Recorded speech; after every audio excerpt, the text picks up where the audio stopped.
Hello and welcome, everyone. Thank you so much for being here today. My name's Aaron Grade, and I'm on the National Climate Assessment Team at the U.S. Global Change Research Program, or USGCRP. Before I get started, I want to draw your attention to a note that's going to be dropped in the chat box. Audio is going to be disabled for all participants, but if you have any questions or comments throughout today's session, please enter them in the chat. If you have any technical difficulties, please contact Tia, who is going to be our technical support person today. Also, please note that all participants are expected to be respectful and considerate towards others per the USGCRP Code of Conduct. All right, so with that, I'll kick off our webinar today with some background information about the National Climate Assessment before turning it over to the Northwest Chapter authors. The U.S. Global Change Research Program was mandated by Congress in the Global Change Research Act of 1990 to assist the nation and the world to understand, assess, predict, and respond to human-induced and natural processes of global change. This program convenes 15 agencies to advance climate and global change science and to provide useful and usable information to decision makers. That same law that established the program also mandates a periodic scientific assessment known as the National Climate Assessment, or NCA. The NCA is a quadrennial report that analyzes the effects of global change on several sectors: the natural environment, agriculture, energy, land, water resources, transportation, human health, social systems, and biodiversity. USGCRP is charged with assessing current trends as well as projections for the next 25 to 100 years. The NCA is used by organizations and individuals for a variety of purposes, including national policymaking, risk management in the private sector, local mitigation and adaptation planning, as well as by practitioners, utility managers, and educators, among many others. So the National Climate Assessment authors are charged with reviewing a large body of scientific research from diverse information sources. They synthesize that information, examine the confidence in our scientific understanding, and evaluate uncertainties. NCA5 was written by 500 authors and 260 technical contributors from every state in the nation, as well as Puerto Rico, the U.S. Virgin Islands, Guam, and Palau. NCA is designed to be policy relevant. Authors distill their findings into accessible language framed around risks to people and important resources. That said, the report is strictly not policy prescriptive and does not advocate for particular viewpoints or policy measures. The NCA uses a range of possible future projections to help decision makers understand the full extent of risks that can be avoided or reduced under different scenarios, and leaves it up to the decision maker to ultimately determine their risk threshold. The assessment is compliant with all applicable federal laws and policies, including the Global Change Research Act, as well as other laws that govern things like information quality, accessibility, and transparency. Finally, the report process involves extensive review, including several opportunities for public engagement, a review by the National Academies of Sciences, Engineering, and Medicine, or NASEM, and several government science reviews. Now let's dive in and take a look at the NCA5 table of contents. Like previous NCAs, NCA5 covers national level topics, regions like we're listening to today, and response actions. The report opens with an overview, which is followed by 2 chapters dedicated to the physical science of climate change. Then there are the national topic chapters, 10 regional chapters, 2 response chapters, although response actions are also discussed throughout the report. The NCA table of contents have evolved over time, informed by user needs and input.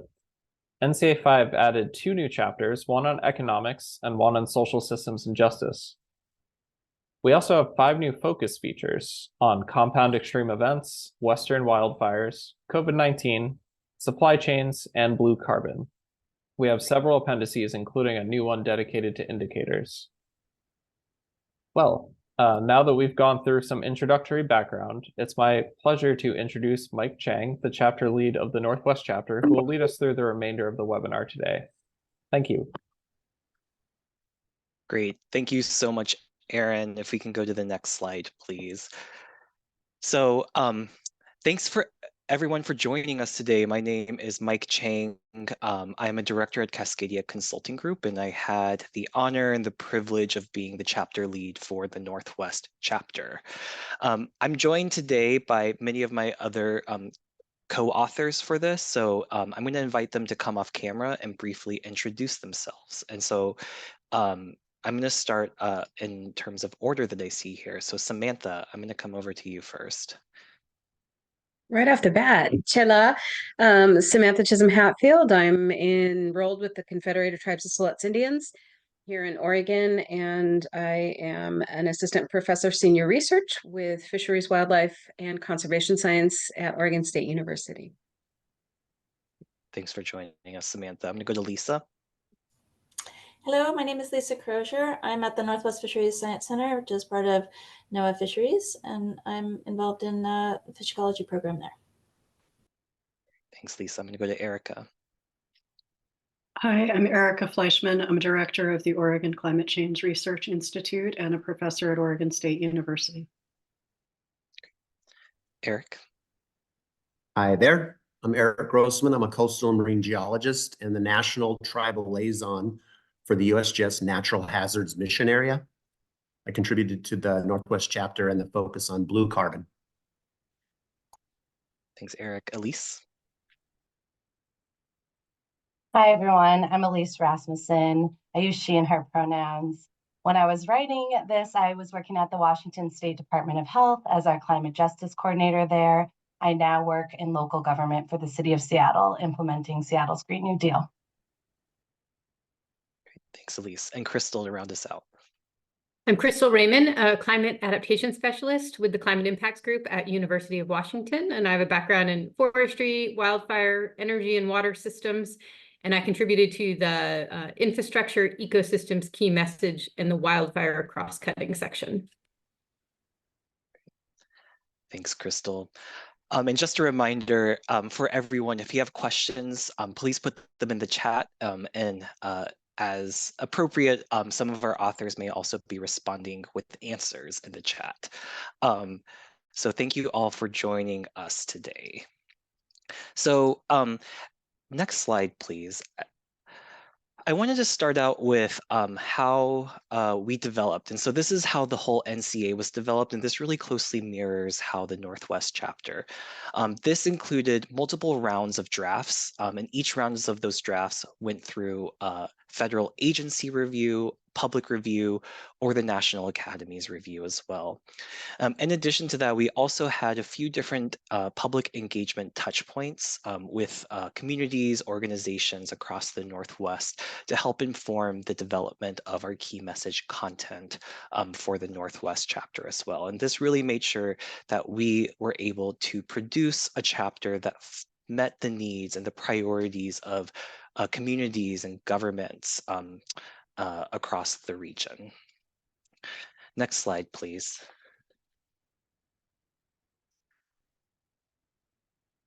So I wanted to briefly touch upon the 6 key messages for the Northwest chapter. And our key message 1 was about frontline communities are overburdened and prioritizing social equity can advance regional resilience.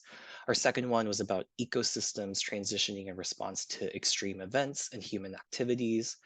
Our third one was about regional economies and how impacts to those economies have cascading impacts on livelihoods and well-being. Our fourth key message was about climate change amplifying health inequities. Our fifth one was about infrastructure systems being stressed by climate change and also being an important enabler of climate mitigation and adaptation. And our sixth one is climate change affecting the heritage and sense of place for Northwest communities. We wanted to touch upon this, and if we go to the next slide, you can see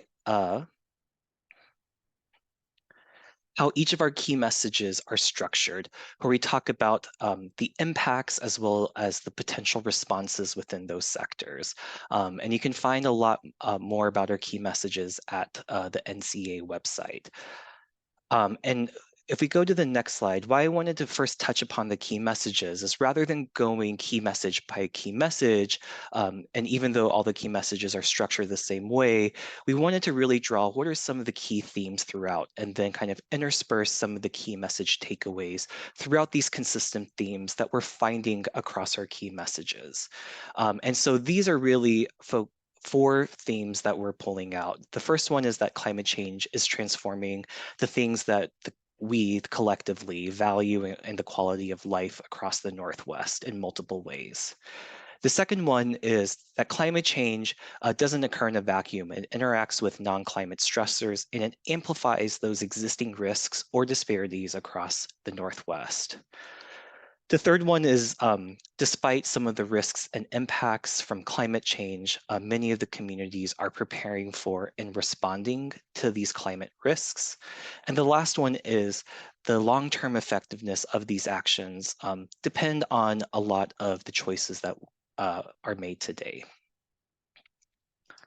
So focusing on the first theme and the next slide, we wanted to highlight some of the various ways that climate change is transforming quality of life, the various sectors and the things that we value in the region. Next slide, please.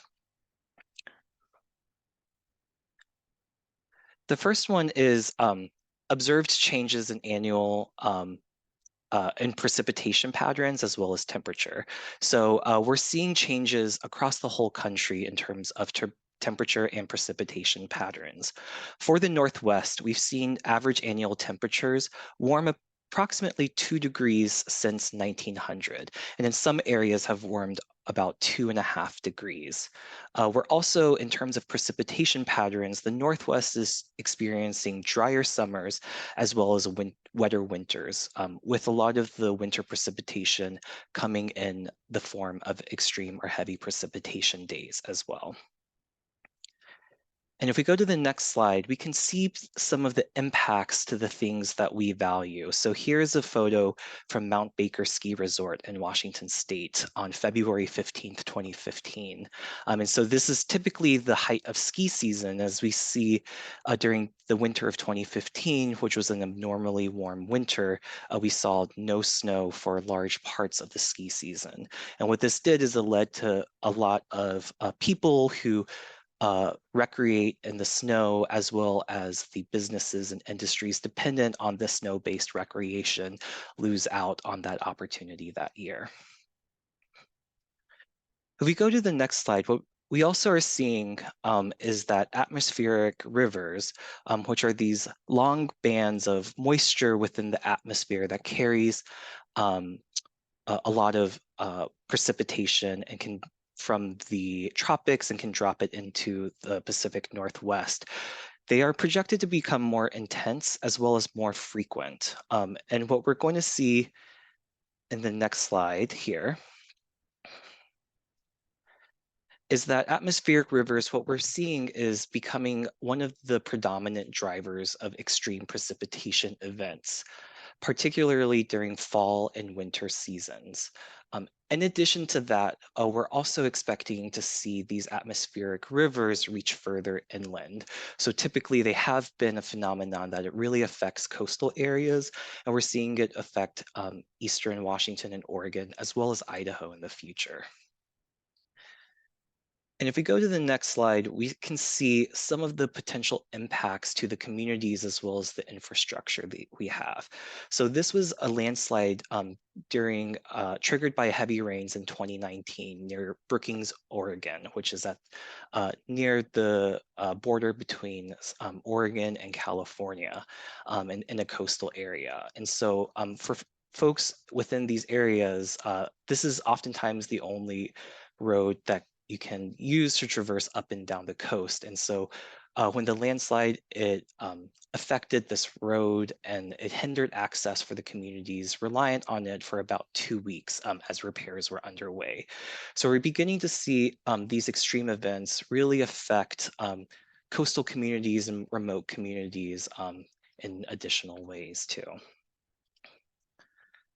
If we go to the next slide, in addition, we're also projecting that sea level is going to rise across all different climate change scenarios. And so you can see for the Northwest region, we're expecting kind of a range of potential impacts, as well as a range of impacts for specific areas. In addition to the sea level rise projections, why we see a lot of variability for sea level is that the Northwest is also experiences a lot of variation in terms of the land movement or the vertical land movement in the areas. And that really causes a lot of variability in how specific locations around the region can experience sea level rise as well. So despite this, what we're also expecting is that sea levels are projected to increase across all of these scenarios as well. And if we go to the next slide, we can also begin seeing some of the impacts of sea level rise, where many coastal areas, especially areas that might experience some impacts from heavy rains, while can also experience impacts from coastal flooding. And this really kind of leads to potentially compounding risks in terms of flooding impacts for many of these communities as well. So we see this photo here. This was a flooding event in November 2021 along the Nooksack River. And we're expecting these types of events to become more frequent and to potentially be more severe because of these dual impacts from rain, as well as things like high tide flooding, storm surges, and things like that. The second key takeaway that we see is that even though climate change is transforming a lot of the things that we value, we're seeing that climate change is interacting with non-climatic stressors. And so when climate change interacts with these additional non-climatic stressors, oftentimes it can amplify existing risks within those sectors or some of the existing disparities as well. So in our first thing, next slide, we can see that, for example, one of the key case studies we highlight is impacts of climate change to Pacific salmon. And so what we wanted to really examine is that climate change is one of multiple factors affecting the resilience of Pacific salmon to a variety of different types of stressors, both climate change related and non-climate related.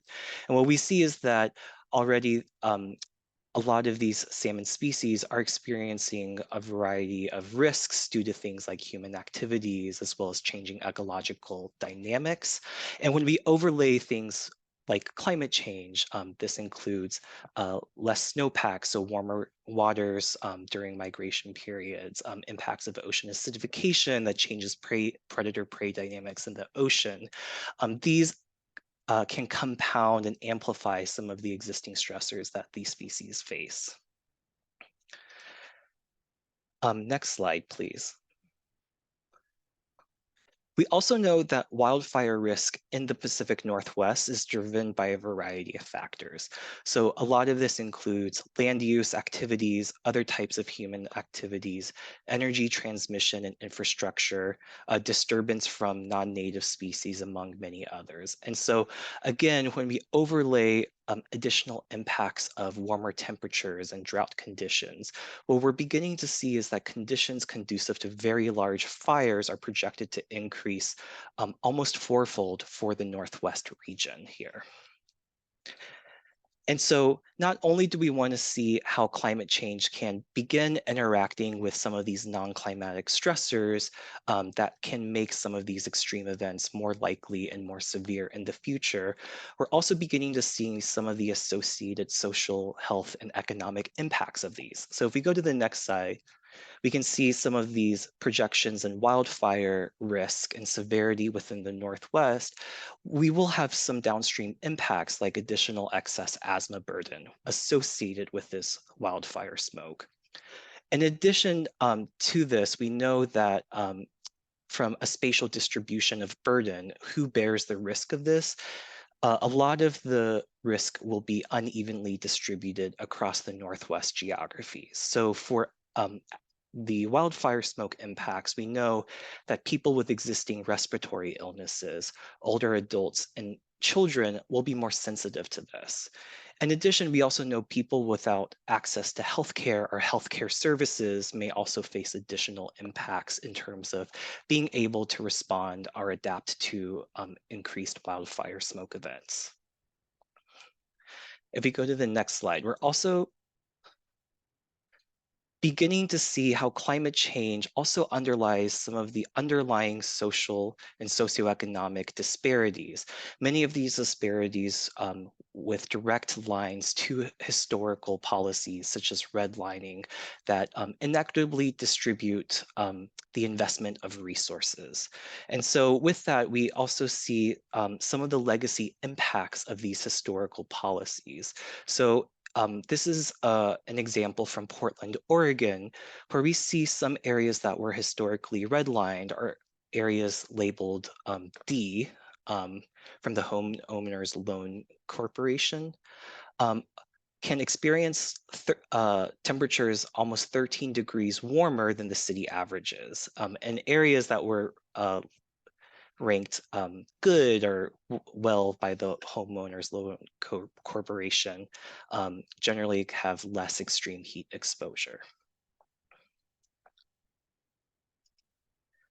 And if we go to the next slide, we begin seeing how do these historical policies and the legacies of such historical policies manifest and can exacerbate some of the health outcomes and disparities that we see. So what we also began examining was we used one of the most extreme heat events, the 2021 heat dome event, and we began looking at what are the deaths attributable to this heat dome event. And so we see that during the heat dome event, we had almost 1,000 deaths that we could attribute to this heat dome event. And most importantly, we saw that people who were low income, people who lived in older housing, communities of color, as well as older adults, oftentimes being disproportionately impacted by these extreme heat events and heat waves as well. If we go to the next slide, we're now kind of going into the third takeaway. So despite these risks, right, there's a lot of things that are happening, a lot of new types of impacts, as well as impacts that are worsening some of these existing disparities as well. But despite this, we also know that there's a lot of action and responses that are happening across the region to prepare and respond to these climate change impacts and hazards. So for example, if we go to the next slide, what we're beginning to see is a lot of different jurisdictions across the region employing a variety of nature-based solutions. So this can include from restoration efforts in both urban and exurban areas, urban agriculture that can also help green areas while also providing additional local food options for communities, green infrastructure investments, as well as investments to expand the access to green spaces. And so we're seeing a lot of these investments that can lead to multiple co-benefits, including improved local air quality, health outcomes, as well as mitigating some climate risks such as extreme heat and urban heat islands as well. If we go to the next slide, what we are also seeing is that we also have a lot of existing response structures, such as insurance payouts and coverage. So this is a figure that looked at all agricultural losses through crop insurance indemnity payments.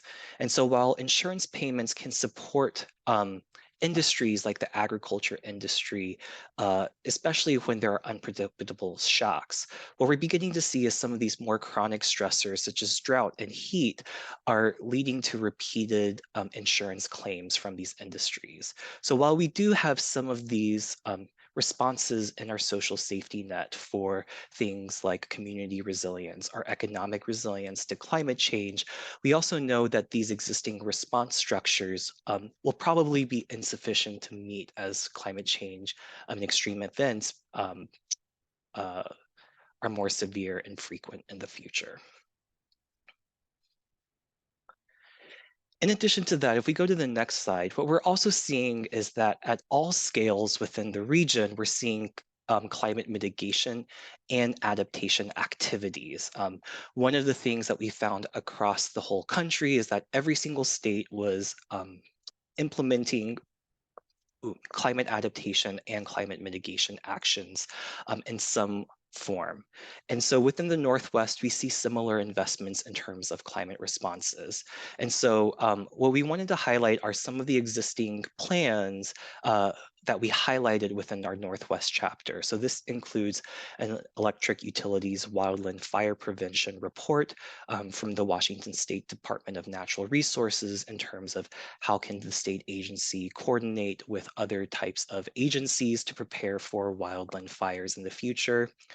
We also highlighted how existing cities like the city of Boise was implementing their climate action plan, and how these cities like the city of Boise were integrating and centering things like climate equity and justice in terms of their action roadmap as well. We also highlighted many tribal actions across the region. So we highlighted efforts from the Yakama Nation, especially on how tribes are using indigenous knowledges for really innovative responses to climate change. So the Yakama Nation is doing a lot of work around regenerative agriculture and using that as an opportunity to teach future tribal farmers and ranchers on regenerative practices. We also highlighted things like the state of Oregon's climate adaptation framework, which also has a really robust health equity component to it. And so we just wanted to highlight these because a lot of the work that's being done is already moving the needle to become more resilient. If we go to the last key takeaway, we know a lot of actions are happening, but we also know that the long-term effectiveness of these actions are dependent on the choices today. So if we go to the next slide, one of the things we did is we mapped out carbon dioxide emissions for the region, both by state as well as by sector. And so while we are seeing absolute carbon emissions increasing as a whole, one of the things we are also seeing is the per capita emissions are decreasing across the region. We also really wanted to highlight that efforts to reduce greenhouse gas emissions are essential to avoid future climate-related damages within the region as well. Additionally, we know that if we go to the next slide, one of the big strategies that many jurisdictions at all scales are considering is electrification. So we know that efforts to mitigate climate change via electrification investments should also consider some of the resilience trade-offs of those investments. So as the region continues to electrify, the potential demand for hydropower energy may increase. And so with that, what we also need to be cognizant of are what are the seasonal peaks for energy demand, particularly in summer months when many communities require more energy for cooling options, for instance. So we really need to be cognizant and centering what do these trade-offs mean and work through them now rather than deferring these conversations until later for us to be able to both mitigate and adapt to climate change in just and meaningful manners. And the very last slide I wanted to highlight here is we're seeing changes in land use. So for example, the wildland urban interface is growing across the region. And what this does is it both exposes more communities to the impacts and risks of climate change. What we also covered in the Northwest chapter is that there are land use policy options which can be used as a tool to both mitigate climate change as well as adapt to climate change too. And so we know that a lot of jurisdictions are continuously doing land use planning, growth management planning, and all of these are opportunities to think about how we can begin setting the foundation for future resiliency and mitigation investments too. And actually, this is the last slide where we wanted to end on, and one of the really innovative things that happened in this is the Climate and Art Gallery. And so this was an art piece for the Northwest chapter that highlights the diversity of landscapes as well as what resiliency looks for communities across the Northwest as well. And so this is a painting by Claire Seaman called Imagining Climate Resiliency in the Pacific Northwest, and is actually originally commissioned by the UW Climate Impacts Group, and we have a few authors from that group as well.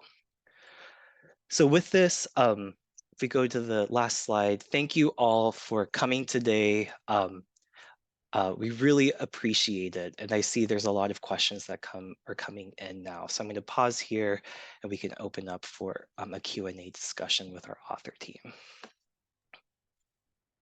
Thank you. Thanks for that great presentation.